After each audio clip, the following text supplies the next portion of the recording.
A candlelight vigil Wednesday in the southern Indian city of Bangalore, the latest in the series of protests that have rocked this country's politics.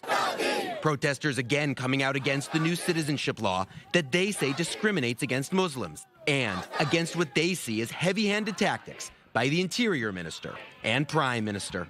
And if Amit Shah thinks or if Modi thinks that he can send us to detention jail so he can wipe out the Muslim population or other populations here, it is wrong because we are united, we are Indians and we will live united as long as we can. Protesters have been in the streets for weeks in what has become an intensifying political crisis and has led to violence and deaths. Protests against a law that would make it relatively harder for Muslim migrants from neighboring countries to get Indian citizenship. Meanwhile, India's ruling party is also making its voice heard here in a protest Tuesday in West Bengal, foisting a long Indian flag. India's Interior Minister Wednesday defending the use of force by police. What happens to the people inside a shop which is set on fire? The police get to the point of firing when someone's life is in danger. If in such a case, the police don't use force, they're not fulfilling their duty. India is the world's 7th largest economy and its most populous democracy. This is a rising world power, now in crisis about its very identity. A country that will matter in the 2020s. And the direction it goes in will matter too. And joining us in studio is Dr. Kinraj Jangid, an assistant professor at New Delhi's Jindal Global University. Thank you for joining us. Kinraj, let me just ask you, Narendra Modi, he surely knew there would be some kind of reaction. Is it a case where he just underestimated it, or did he have some political reason for creating this kind of unrest? Thank you. It's an honor to be here. Well, he's a very shrewd and a sharp politician. He didn't underestimate it. What he did think about is that when he previously took a very radical decision to change the status quo of Kashmir, the only Muslim-dominated state in India, the political opposition really didn't arise.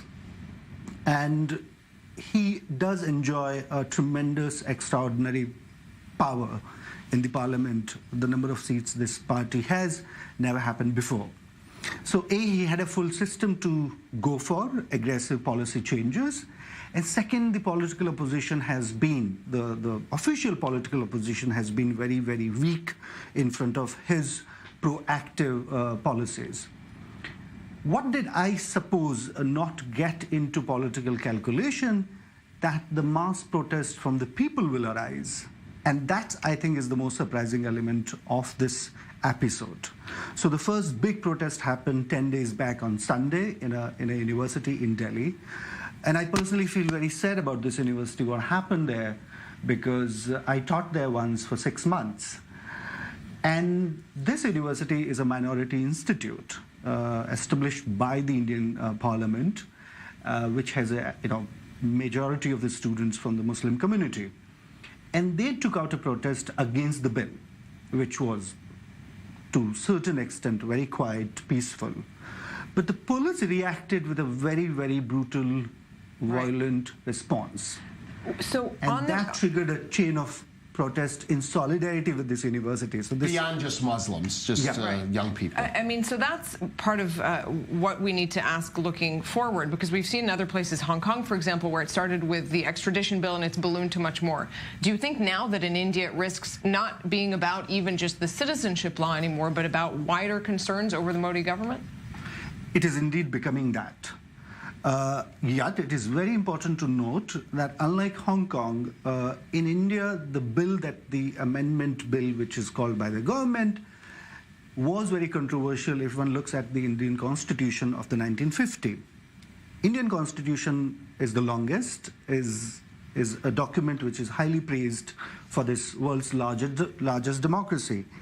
And this is the first official change in the Constitution. And it made religion as a precondition to the citizenship of India. By excluding Muslims, so far only from 3 states, Bangladesh, Pakistan, and Afghanistan, this government did something radical to that constitution. So one of the remarkable things, what do the protesters do for last 10 days?